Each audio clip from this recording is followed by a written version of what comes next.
बहुत सारी ऐसी खवातीन जिनको ये नहीं पता होता कि दौरानी हमल हम मुबाशरत कब कब और किस किस महीने में कर सकते हैं।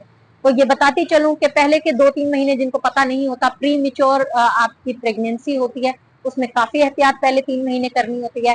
4 मंथ में आप अपना मुबाशरत कर सकती हैं, 5th मंथ में आप मुबाशरत कर सकते हैं, लेकिन 5th मंथ में एक आपका अल्ट्रासाउंड स्कैनिंग लाजमी है, जिससे पता चले कि बच्चे की ग्रोथ, बच्चे की नशोनुमा बिल्कुल ठीक हो रही है या नहीं हो रही।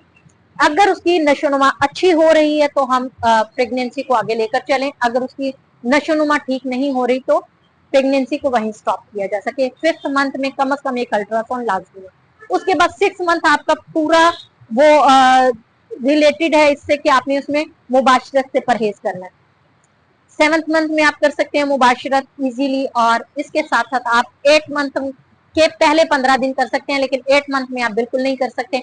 9th मंथ में भी आप एक आध बार कर सकते हैं, लेकिन 9th मंथ आपका लास्ट क्योंकि टर्न और चल रहा होता है, उसमें आप ज्यादा कोशिश ही करें, क्योंकि इसमें खवातीन को जो है वो मोस्टली ये कोशिश करनी होगी कि आप अगर मुबाशरत करते हैं तो आप अपने मेल पार्टनर के ऊपर ही रहें, नीचे ना हो, और इसकी पोजीशंस भी बदलें। यूट्यूब पर बहुत सारी ऐसी पोजीशंस हैं जो कि प्रेगनेंसी के दौरान यूज की जा सकती हैं, आप वहां पे सर्च कर सकते हैं, इंशाल्लाह आपको फायदा होगा। इन एहतियाती तदाबीर के साथ आप अपनी प्रेगनेंसी को लेकर चलते हैं तो आप भी पुरसुकून रहते हैं और किसी किस्म का कोई प्रॉब्लम नहीं रहता। हाँ, इसमें आप कोशिश करें कि डिप्रेशन का शिकार ना हो, आप ज्यादा से ज्यादा अपनी हेल्थ का ख्याल रखें, ज्यादा से ज्यादा कंफर्ट जोन में रहें, ताकि आप अपनी प्रेगनेंसी के दौरान चिड़चिड़ेपन का शिकार ना हो।